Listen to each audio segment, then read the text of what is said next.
And welcome into the Bruins Beat, presented by PrizePicks. Use that promo code CLNS to get $150 instantly when you win your first $5 lineup. We're presented by Rocket Money.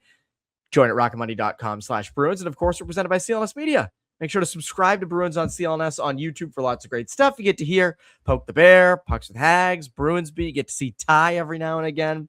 And of course, wherever you get your podcasts from. Lots of other great stuff at CLNS too. Celtics All Access, Patriots Press Pass. Go check them out. I'm Evan Marinofsky. That's Ty Anderson. Ty, what is up?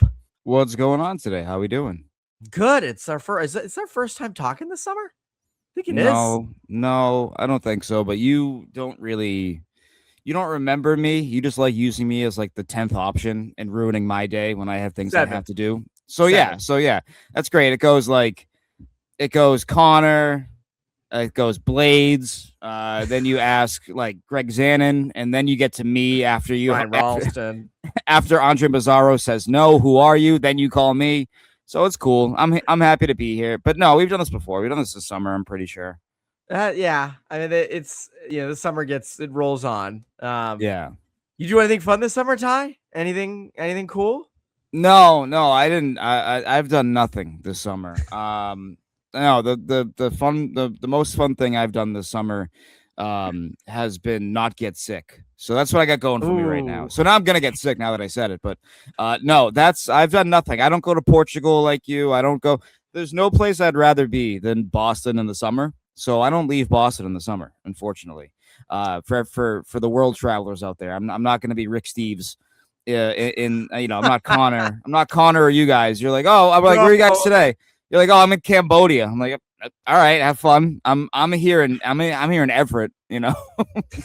Connor's a different class of that. Like you and I've talked about this because I forgot you and I did do a bunch of podcasts when Connor was in the other side of the world. Yeah. But like I do love home. Mm-hmm. Like a couple times a year though, I do like going to other places, experiencing things. But I'm always like by the end, I'm like I want to go home. Like I do miss my own bed. I miss like my routine. But Connor doesn't seem to have that. Connor seems to just like run all over Asia, and I envy that almost. Like not that I don't know, it's a lot to do that, but I wish I could just kind of like willy-nilly like Vietnam tomorrow morning, and then I'll go to Cambodia tomorrow, and I envy that. I don't have that in me. Yeah, I think I could do the grind of being like a traveler who travels on a beat, because then you're kind of like you're gone for like 4 days, and then you're home for 6 or 7, and then back and forth. You don't have a ton of like super long road trips, because I'm the same way where like I'm out of town for 3 days, and I start missing my routine. I start missing the being so close to people that that I talk to regularly. Like, so I totally get it. DoorDashing, Taco Bell, like I do love doing that. That is a real thing with me, unfortunately. Although they got a new Chipotle chicken burrito. It's pretty good. Not gonna lie to you. That does sound good. I couldn't tell you the last time I had Taco Bell. You gotta have an iron stomach. You're too weak for it. I am too weak. You're too weak. I know you. I am. My stomach is not strong with that stuff. No question. Yeah. Taco Bell. Well, I feel bad. My girlfriend's not feeling well right now, and she was saying, my heart is kind of like feels kind of weird. And I was letting her drink like I get Celsius for the apartment, and I was like, you're too weak for the Celsius. You can't handle it. Like I'm out here like down in like 4 a day. I'm definitely gonna die in like 6 years because of it. But like, I would say you're just permanently vibrating at that point. Like that's why I don't do caffeine. No, I don't do caffeine. No caffeine. I don't do any of that. But yeah, I am too weak for Taco Bell. Taco Bell's not really in my rotation of like fast food. Like if I'm ordering fast food, like I think. I don't live in Brighton anymore, but when I did, it was an awesome spot, and it's right on the edge of Newton, is Popeyes. Oh, Popeyes is so good. Like, that's a dangerous game. It is. It joined my rotation of like, if I want something quick, like there's the McDonald's on Soldiers Field, which was like perfect.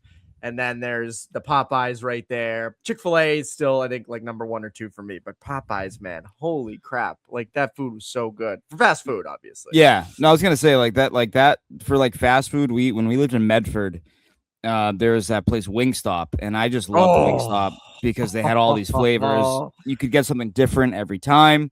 So yeah, yeah. Now you're a fancy boy. You're out of Brighton. You're no longer a scummer like me. It's a very big bummer. days. I miss the scum days. It's I feel like I'm journeying the new place that I'm living in.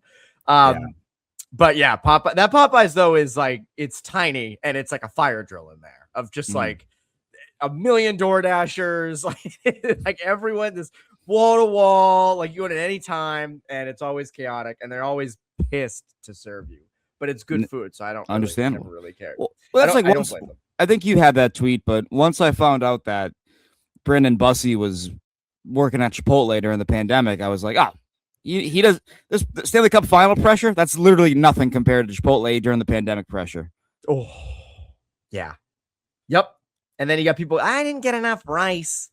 I didn't get enough chicken. Can you one more scoop of chicken, please? I mean, also though, not to go too off track, but like Chipotle workers, like Shane Gillis has the skit where he's like, Chipotle worker, pouring your food with disdain. Like it is a two-way street sometimes, but I don't blame them for it. And I worked at Target during the pandemic. That was also chaotic. So I feel like me and Brandon Bussey, same levels of handling stress, It's understandable. Chipotle, me and Target. Not a ton going on with the Bruins, obviously, but there's definitely things we could touch on, because it's been a little bit since you and I have talked. I was saying to Connor earlier this week, it's interesting that like, I don't know, with the way that the draft went and the trades around it and the way there were trades around free agency and everything, I thought there'd be more action throughout the summer in the NHL. There'd be more trade rumors, and there really hasn't been that. Like since July 1, there's not been much outside of obviously free agency. And I think you, me, we all thought towards the end of, last time Sweeney spoke, like, oh, they still have work to do. There's still things that they want to do, and they still could do those things. But we haven't really heard much in terms of that. And I'm curious, like, it's August 13th. Training camp starts in a couple weeks. We still have some time here. Is there anything you want to see the Bruins address over the next couple weeks? I mean, couple weeks, maybe strong in terms of like, can this get done by then? Because we're not going to see it till training camp. But I want to know what the actual plan is for James Hagens. I do want to know where it's going to be, if it's in the NHL or beginning in Providence. Again, we're not going to know that formally until training camp. But that was, Marco Stern was supposed to speak yesterday, and he had flight trouble, so he couldn't. But that would have been the question for him. It's like, where do you envision, Hagens playing? Is it going to be in a top 6 role? Because on July 1st, Sweeney did say that, hey, we walked away from Arvidsson because we want to give that role to a younger player on the power play.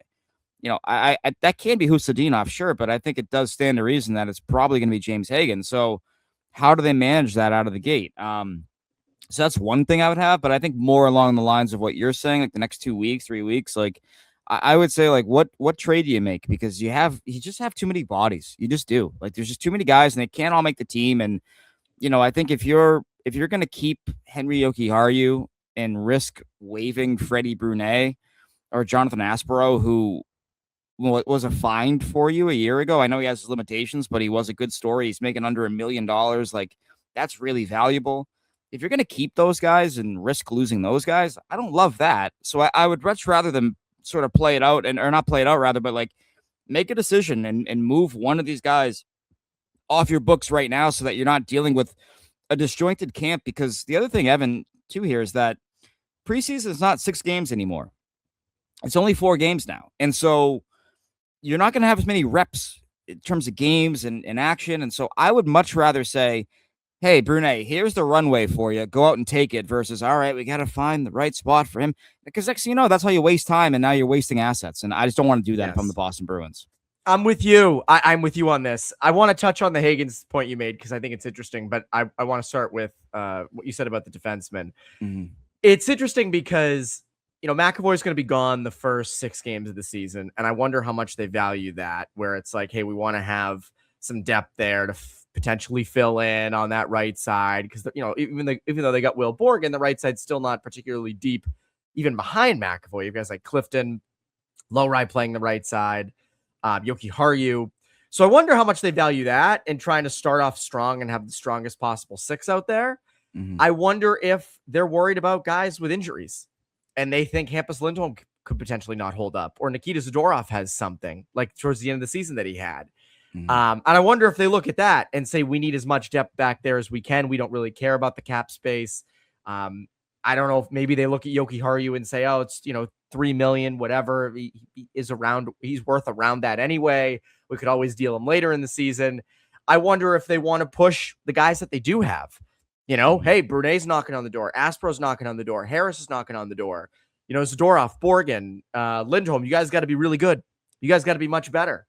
And I wonder if those are particular things. I agree that you can't have, if you're going to have Yoki Haru and Lowry sitting, that's over $6 million in cap space sitting. You cannot have that. You can't do it. And it's funny because at the beginning of the offseason, before they made moves, it was like, all right, deal Lowry for another young forward in the NHL that's like him on D, like someone that has top 6 upside. He has top 4 upside. So find a forward that has top 6 upside and swap them or however you want to look at it. And now I look and say, well, with the young forwards that you do have, Hagens, Minton, Hustendinov, and Patra, and the guys that are currently, that are the older guys that are on your roster, you kind of have enough. I would rather you give those young players like Hagens and Patra reps in your lineup than I would some like a Vladimir Tarasenko. Mm-hmm. And because I think it's more important that you get those young guys the reps, and you can always kind of add that guy later on than stifle the growth of your younger players. But on D, I agree with you. You have too many. I just think with the time passing here, I wouldn't be shocked if they go into the season with that many D.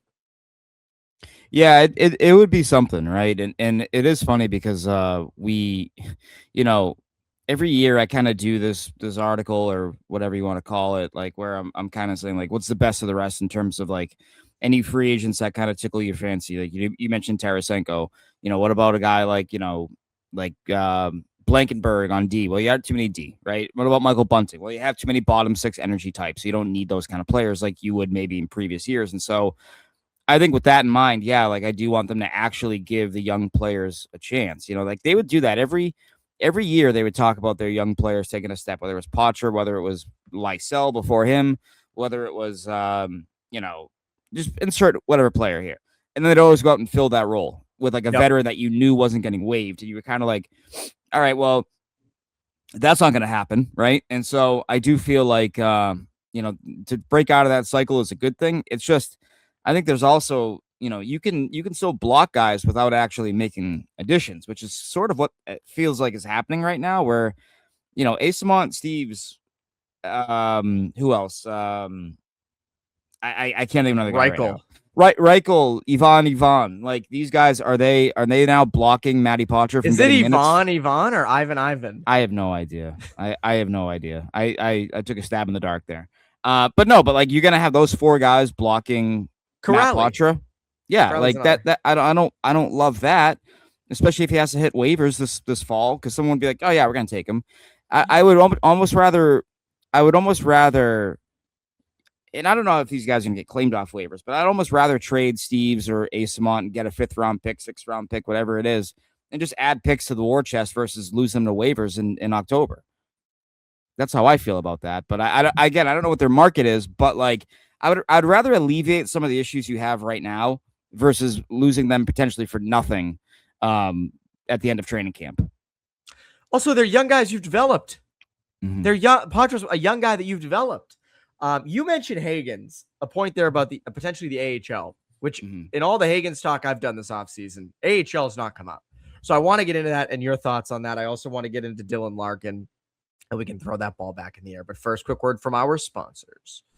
It's a scorching sports summer, and you can make all your picks on PrizePicks. Women's basketball and baseball are heating up, and every football preseason game kicks off this month on PrizePicks. And with big tennis slams and major golf tournaments on the horizon, there's no better place for all your summer sports picks than PrizePicks, America's #1 sports picks app. I know the Red Sox are on quite the losing streak as we record this Thursday afternoon.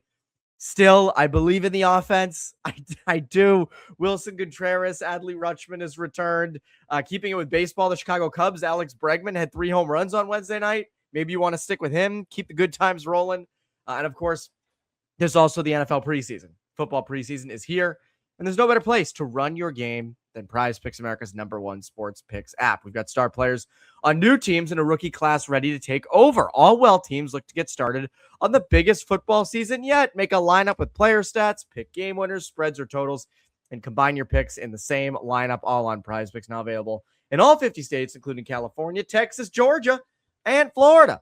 So download the app today and use code CLNS to get $150 instantly in lineups if you win your first $5 lineup. Again, use code CLNS to get $150 instantly in lineups if you win your first $5 lineup. PrizePicks, America's #1 sports picks app. All right, an old friend is back, and that is Rocket Money. I recently went through a move. Moves can be stressful and, most of all, expensive. It's a good time to take stock of your finances, and there's no better place to do that than Rocket Money. The app is super easy to use with a user-friendly interface. It can track subscriptions and cancel them within the app with just a few taps, saving time and avoiding unnecessary charges. Even cooler, it automatically categorizes all the transactions you're making across all of your accounts. It has customizable categories and tags to reveal spending patterns and help you understand what you're spending money on. I'm a believer. Rocket Money is a personal finance app that helps find and cancel unwanted subscriptions, monitors your spending, and helps lower your bills so you can grow that savings. Let Rocket Money help you reach your financial goals faster. Join at rocketmoney.com/Bruins. That's rocketmoney.com/Bruins, rocketmoney.com/Bruins. So when you were talking Hagens, you mentioned asking Sturm about, AHL versus NHL. And it's funny because the question I'd want to ask Sturm is more focused on the NHL about, like, how are you going to manage when he has some rough nights? How are you going to manage when he does have some defensive inefficiencies?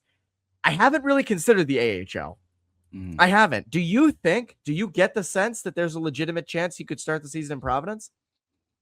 I don't know if it's like legit, but it does feel like, given the roster they have, and adding Petraglia does give them that out to say, yeah, we're going to give him top 6 minutes in Providence beginning the year, which, they've done before, right? And the problem is when you do that, how long is a player down there?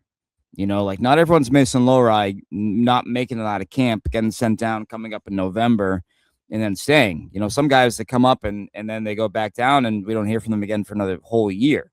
And so I'm a little worried about that if they were to do that. I don't know how legit it is, but you look at where they are right now, like, they still have Middlestad. They still have Elias Lindholm. Like, those are 2 guys that make big money and are going to be on their roster. And if they like Petraglia as a left wing, or if they like Morgan Geekie as a left wing, that's 4 spots now that are being occupied by, players that aren't James Hagens. And so where does he play? I would find a way to make it work with him, and I'd find a way to fit him in. But you are looking at a situation where there is a guy who's going to get knocked out of that lineup that is either making big money, or is a player that Marco Sturm clearly likes and respects and trusts in situations that he may not feel that way about James Hagens yet. And so, I don't love it because, again, if you're sending Hagens down to give minutes to Casey Middlestad, I wonder what you're doing as a franchise, because that's not really the long game that you should be playing right now. But it does feel like something that could happen, again, just based on the roster logjam that here on August 13th has still not been settled for this team. Yeah, I think what's tough is, like, I think there's a world in which, Middlestat can be on your third line, Lindholm can be on your third line, and Hagens can be in your top 6. Like, Connor and I did, like, sort of a poke the bear a couple weeks ago where we did our roster projections, or what we hope the rosters are. Mm-hmm. I still have that taste in my mouth with them of, they're not just going to hand Hagens the second line left wing spot, which I think they should. I want to see him with Zacha and Geekie. Or you want to say it's Petraglia and Zacha. Like, I want to see that done. But my thing is more so, well, I could see them saying, all right, you're going to be on the third line instead, James. You're going to be on the third line. Not that I don't see them putting him in Providence, but I think with a prospect of his caliber, and even the runway that he didn't really get there at the end of the season, he gets like 2 regular season games, and then he got, the first couple playoff games, then he got benched, which I thought was dumb at the time and still think it's dumb. Like, it's hard to put that guy back in the AHL. Like sixth overall pick, or seventh overall pick. Like it's hard to do that. And I think Hagens could handle it. I think Hagens would go down there and make the most of it and be a professional.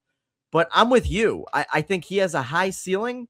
I think you have the roster pieces up top that could go in your top 6, but I'm not sure they're really more qualified than him to be in the top 6, right? It's not like you're the Panthers and you've got all these legit top 6 guys. Like Middlestat, to his credit, had a good season last year, and I had a good year for him, and was in the top 6 and was on a line that carried them through parts of the year. But I think with a new season starting fresh, with Arvidsson gone, you're not recreating that line. It's time to see what you have in the 7th overall pick. And I think the best spot to do that is on that second line with Zacha and Geekie. I think that makes the most sense. Put him with 2 veterans. Hagens is a great playmaker. Geekie's a great goal scorer. Like, I think that on paper at least makes sense. But the AHL would be tough. And I'm not arguing with you because I know you're against it. But the idea of sending him down there, to me, I don't think his career's over or anything. But I mean, like, why would you choose a Middlestat over a Hagens in the top 6? Like, that's what worries me. And if Sturm were to do that, it's like, all right, so do you value just kind of playing a little bit more conservative than you do, hey, we're going to develop these young offensive guys? So, and this is hypothetical, by the way. So right. This hasn't happened. You know, I don't want to put bad things on Sturm that he hasn't done yet, but it's an interesting thought by you about the AHL with Hagens. Yeah, I just, we've been down this road before, right? Where I think it's easy for a team to say, well, a guy didn't have a great camp, and great camp in their opinion is like point per game, I'm talking 5 points in 4 games, right? And you have and it's like, well, because he didn't have a great camp, we're going to utilize the options we have. And it's easy to do that because it is the path of least resistance. I think, where you're saying, well, we can't send him down. We don't have to put him on waivers. Like, we got to put the other guys on waivers. So we're going to do that. They have often opted for the path of least resistance. And so it's hard for me, even with a player of this caliber, to think they're not going to do that again, because it's been their front office's MO for quite some time. Like, who's the last guy that really unseated a veteran in training camp? Like, you can say Matthew Poitras, but who did he knock out? They didn't have any centers that year. That was the first year. Yeah. There was nobody there. Right. They went with him because he was good enough and they had nobody else playing center. I think if we look back at that year and our roster projections for like who your top 6 centers were going to be, like, it was not a murderer's row where you're like, oh, you can't possibly not put that guy in that role. Like, and that's what allowed him to be able to make that team, and so like it's hard to think of the last time that they had a young player come in and legitimately and lead them to waiving established, proven NHL players or guys that have played, NHL seasons. It just doesn't really happen with this team all that often. Who was the last one? I'm trying to think, like, because this season, I guess you're hoping Matt Poitras unseats Sean Corrali as the 4th line center. I think that makes the most sense. You're hoping James Hagens can unseat like a Middlestat to be in the top 6. You're hoping Fraser Mitten can unseat Elias Lindholm to be top 6 center. Like, it's a good point by you, and that this is a thing that they don't normally do. And not only are they going to do it once, you hope, this year, but potentially 3 times. Like, that is a worrisome thing for a team that has not typically done that. Now, they're also in a spot that they've really not been in a long time, right? Like, they're sort of this in a retool mode middle. They're kind of creating their next core. So maybe we give them that. I guess was the 17-18. I wasn't covering the 17-18 team, but like DeBrusk, Bjork, McAvoy, like, did they unseat vets though? Well, so I was actually trying to go back and remember this. So they brought in, so in 16-17, both Robbie O'Gara and Brandon Carlo made the opening night roster, but I don't think they because they lost Seidenberg that offseason because they bought him out and he went to the Islanders. And I think they brought in, I want to say, Christian Ehrhoff on a PTO, and they tried signing. I didn't remember that. So they tried signing Ehrhoff to a contract. I might have my years mixed up here, but I want to say it was 2016. They brought in Christian Ehrhoff on a PTO and they wanted to sign him, but he said, "Am I playing full time?" And they're like, "Oh, well, we'll see, but probably not. And he was like, all right, I'm leaving. Then I'm going back to Germany. Yeah. When did they bring in Christian Ehrhoff? I Because should look that up. PTO with the Bruins. When did it was it? It was sick. It was 16. They did that because it was after the World Cup. Ehrhoff from tryout agreement. He had a good showing at the World Cup of Hockey, so they brought him in after on a PTO. I think this is how it went. Or he didn't make the World Cup team, so he came in on one, and they wanted to sign him, but he didn't want to sign because he wasn't guaranteed minutes.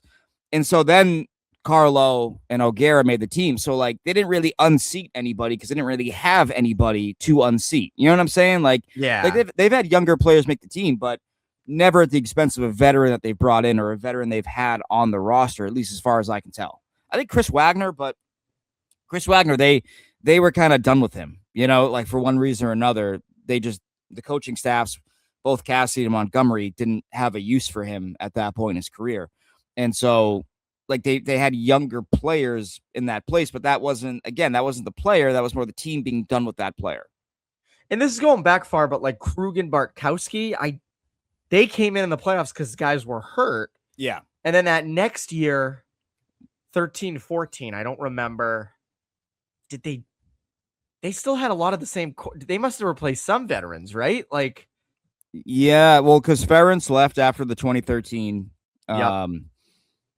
And they had another veteran. Was still there. Boychuk got traded 15. So yeah, like they had a more natural changing of the guard, I would say back then. But again, like they often opt, especially the Sweeney era, I think opts for the path of least resistance, the using all the options you have until you can't. Now, it's a good thing in terms of roster management in that time, but now you get to a point like this where now it's either the NHL or waivers for guys like Brunet and Patra, and you're kind of like, all right, so what are you going to do here? Are you going to do the path of least resistance, or are you going to play the kids? You know, like what's going on here? And so there is that part of it as well that I think is interesting and is worth watching for this team. It'll be interesting to see. Friendly reminder, of course, to make sure to subscribe to Bruins on CLNS on YouTube. Lots of great stuff. Poke the Bear, Bruins Beat, Pucks with Haggs, and of course, subscribe wherever you get your podcasts from. Lots of other great stuff to CLNS too. Celtics All Access, Patriots Press Pass, CLNS History Channel. Go check all that stuff out. I want to just touch on real quick Dylan Larkin, because you were someone that was outspoken at the time when that trade rumor dropped that the Bruins really shouldn't be, dying for him or going hard for him. And from what we know, I think the trade list was expanded. There was never any confirmation if the Bruins were on that expanded trade list or not. We haven't really heard anything on Larkin for months, or at least since it happened in June. But I wonder, you're getting closer to camp. He's going to have to report to Detroit camp. I would assume that's his plan. He's the captain of the team. He's under contract for 4 more years. I wonder, like Steve Yzerman said, and he's notorious for not getting screwed in trades. I wonder if he lowers the price a little bit for Larkin. And I wonder if Larkin would ever want to accept a trade here. And then on top of that, do you want to give up what it would take to get Dylan Larkin? Like, that's the next thing with him of like, is it worth it for that guy? Again, $8.7 million for 4 more years after this one. I believe he's 30 years old. I want to say he's 30. I think he's 30. Yeah, he's 30 years old. Yep. 30 years old. So have you changed your mind at all on Dylan Larkin? No, because I don't think that it's a needle mover enough for you in the Eastern Conference, and more so in your division. Okay, let's say you add Dylan Larkin if you're the Boston Bruins. Let's do a fantasy draft in the Atlantic Division. When are you taking Dylan Larkin among Atlantic Division centers? It's probably 7, 8. Right? Yeah, because if you got Matthews, Barkov, Braden Point, Suzuki, Point. Who else you got? Who's on? Stützle, Ottawa. Yep. Mm-hmm. And let's just for the sake of, let's say for argument's sake here, you also have Bennett who I don't love, but is a playoff guy, has been a playoff guy now for his whole career, basically in Florida. You have Anton Lundell, who I think is getting better as a player. Tage Thompson, wing You and have, center, but yeah, you have Thompson. You have I'm a big, I do like Point, and I do like Sorelli as well. Like let me put it this way. I think you could make the argument, and I'm not saying this like with certainty. You can make the argument that Florida and Tampa have two centers that are as good or better than Dylan Larkin. Like, and so I just feel like you're still going uphill, and I would almost rather go real young and give these minutes to Hagens and to not Sellers, Minton, and kind of go from there and just see what you can do, because I don't think that Larkin just does enough. And I like Dylan Larkin, but he's not an 80-point guy. He's a 70-point guy. You know, is he an 80-point guy with Pastrnak? Maybe, but we already tried that with Elias Lindholm, and that hasn't worked out. So I'd rather not do another situation like that. And Larkin has way more to give, I would say, than Elias Lindholm does. But similar kind of situation where he's 30 years old now. You know, he was banged up at the end of last year. Arguably a reason why Detroit fell out of the playoff race entirely was that Larkin missed, I want to say, like 11 to 15 games, something like that. So it's just so I get it. It's a player that is an all-star and an Olympian in a trade market that doesn't have a ton of those guys, in a free agency market that doesn't have a ton of those guys available. But is it making you a true cup contender, or is it making you a second round contender? Because there is a difference, right? There is a difference. And it does feel like the Bruins, I think, need to aim higher. If I'm trading all those assets to bring in a player, I am waiting out the Oilers and I'm waiting out Draisaitl for the moment when McDavid leaves and he's like, get me the hell out of here. Yep. I think there's a difference between, you know, a really good player and a great player. And I think Dylan Larkin is a really good player, and I think the Bruins need a great player. I agree with you on that. So, like, I'm with you. I'm not chucking all my things to the middle of the table for Larkin as my number one center. But just to play devil's advocate and think outside the box a little bit here, you cannot have a roster with Larkin, Zacha, and Lindholm on it. You can't. You cannot have that as your 1, 2, 3 down the middle. Money-wise, everything-wise, you have Fraser Mitten coming, Letourneau, Hagens, all that. But is there a world, I mean, this sounds more like NHL be a GM mode, but is there a world in which you say, all right, Larkin's 8.7 mil, Zacha's going to come in around 8, maybe even 9 mil. Is there a world in which you trade Zacha and then say, let's try to pony up and get Larkin? And Larkin becomes sort of your de facto 1C for right now, but more 2C for the future. Now, again, executing both of those things is extremely hard. It's not like the Bruins to deal a guy like Zacha. It's also, you know, Sweeney's comments about Zacha have been kind of leading towards re-signing. But I do wonder if Larkin was open to coming here and, you know, the price wasn't exorbitant. Could you make both of those moves? You're threading a really tight needle, and it's kind of unrealistic. But just looking at a roster sort of from above, I do wonder if that's, you know, that's the only path I'd be open to for Larkin. If you want to say, hey, Larkin's an upgrade over Zacha, I'm for that. I can get down with that. It's just going to be really hard to do that. Yeah, and I've said this to Connor, and I've said this to the podcast I do, Sports Up Underground, with Matt Dolph. Like, you clearly have questions if you're the Boston Bruins about Pavel Zacha. Now, you may be more like, no, we love him, we want him to be great. Like, and that's fine. You can say that, but he's not signed in August. So clearly there's questions that you have because he wasn't done on July 1st. And so I think if you have questions about that guy, you can't give him $8 million and then really tie yourself into a $16 million center pitcher like you just described of Lindholm and Zacha. Oh, and now we're going to add another $8 million center to it who's over 30 years old, and Dylan Larkin. And now you have $24 million committed to 3 guys that are over 30 years old and that are playing the center position and who respectfully have won you nothing. They've won nothing at the NHL level. That's really hard and yeah, sure. Maybe they're better. The sum of their parts is better than them individually. But I mean, Zacha's not a good playoff performer. Lindholm was borderline unplayable, and Larkin has only been there once and he was a rookie. Really hard for me to be like, yep, that's going to win you a cup. It's really hard for me to sit here right now and say, that's good enough in this division. They're all so due for playoff success. It's going to happen with you. Well, that's the thing. And I think it comes back to, the more ifs you add to the equation, the more unlikely the path is, right? If Larkin can connect with Pasternak, and if Zacha can transition back to being a good winger, and if Lindholm can be a good third liner, it's like, all right, we got 3 ifs now at the most important position in hockey. So why don't we just not do that? Yeah. Yeah. And I think that's why Larkin to here is a pipe dream.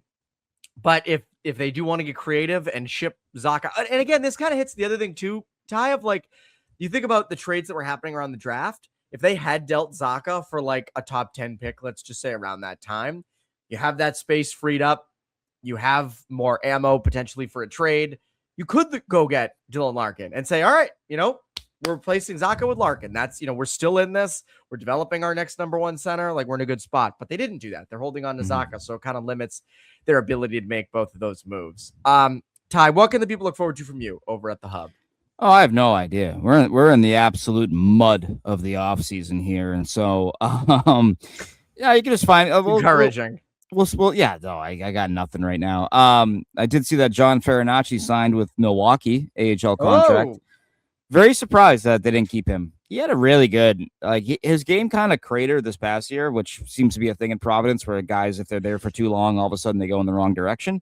Thought he was a really good player his first 2 years down there. And I thought his NHL debut was really good. If you go back and look at Farinacci's debut, he scores a goal. I think he won 10 of 12 faceoffs. Like, he was looking like everything you want out of a 4th line player. And then they go out and they fill the 4th line that entire offseason. It's like, all right, well, there goes that. So now he's off to Milwaukee AHL contract. But another example of we're going to have to watch this player and see if he gets better once he leaves the Providence Penitentiary, as it was known. And we'll see if he can be better, his next stop. But besides that, I mean, we'll probably begin taking a look at their team and what they got to do between now and then. But right now, I mean, I'm off to Gillette Stadium tonight to cover the Patriots preseason game. So they got me doing lots of stuff right now. So just follow along. You'll find it there. How about yourself? Hell yeah. This and then New England Hockey Journal. Recruiting is underway and fall hockey's on the way. So lots of great stuff. I have a cool thing, Ty, coming out. Minnesota high school draft picks versus New England prep draft picks. The numbers over the last 15 years. So okay. Look out for that little Minnesota East-West clash, which is always good. So and the Wild cannot claim Matthew Boldy. He's from here. You can't. No, I agree. Matt Boldy's ours. Matt Boldy is ours. No question about that. They can have Mason Langenbrunner though. They can do that. That you can have him. That's okay. We'll allow that. When Mason Langenbrunner's making more than any hockey player on Wall Street, he will have the last laugh. So he can enjoy that one. But that's Bruins Beat. That's Ty Anderson. I'm Evan Marinofsky. You Bruins Beat listeners, have a great rest of your week.